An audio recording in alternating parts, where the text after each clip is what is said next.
Dzień dobry, nazywam się Piotr Piechota, jestem ratownikiem medycznym. Dzisiaj powiem Wam kilka słów o gorączce u dzieci.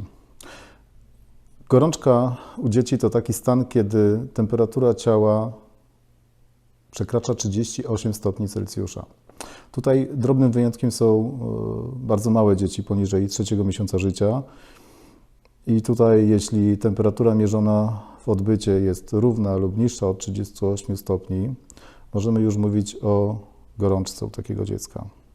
Jak zmierzyć temperaturę u dziecka? Temperaturę mierzymy termometrem. Termometr to takie fajne, niedrogie urządzenie, które każdy z Was powinien mieć w domu, ale z doświadczenia wiem, że nie każdy je ma i nie każdy, jak już ma, potrafi je używać, więc warto zapoznać się z treścią instrukcji, która jest dołączona do takiego termometru, by wiedzieć, jak go używać. Są różnego rodzaju termometry. Są takie, które wyglądają jak te stare, tradycyjne rtęciowe. Taki termometr ma taki plus, że możecie zmierzyć małemu dziecku temperaturę w odbycie. Większemu nie polecam, ze względu na to, że może jego komfort psychiczny na tym ucierpieć. Jeśli chodzi o takie termometry, mierzymy temperaturę przykładając termometr do skroni z odległości około 1 cm lub, jeśli kupicie sobie, a to jest taka najlepsza opcja, termometr, który mierzy temperaturę na błonie bębenkowej. Taki termometr wkładacie do ucha i mierzycie bezpośrednio temperaturę na błonie bębenkowej, gdzie ten pomiar będzie najbardziej miarodajny. Co jeśli wystąpi gorączka? Przede wszystkim nie przegrzewamy dziecka. Druga sprawa, rozważamy podaż leków przeciwgorączkowych, jeśli dziecko oczywiście nie jest za nie uczulone. Takie dwa podstawowe leki, które powinniście mieć w domu i umieć je używać, to jest paracetamol i ibuprofen. Paracetamol podajemy w dawce około 15 mg na kilogram masy ciała, ibuprofen 10 mg na kilogram masy ciała.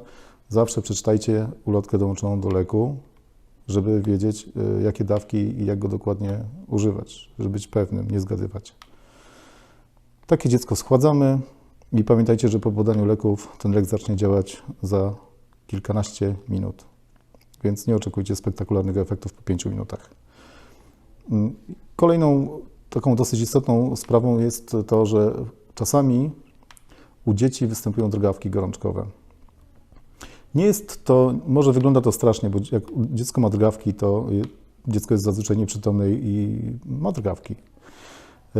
Natomiast takie drgawki mogą wystąpić i po kilku minutach powinny samoistnie ustąpić. Gdyby tak się nie stało, należy bezzwłocznie wezwać zespół ratownictwa medycznego. Drgawki mogą być niebezpieczne dla takiego dziecka, jeśli występują ponad 30 minut. Jeśli wystąpią drgawki u dziecka, musicie pamiętać o jednej bardzo ważnej rzeczy. Jak w przypadku każdego pacjenta nieprzytomnego, nie podajemy mu żadnych leków doustnie, pod żadnym pozorem. Dopiero jak odzyska przytomność, możecie rozważyć podanie takich leków.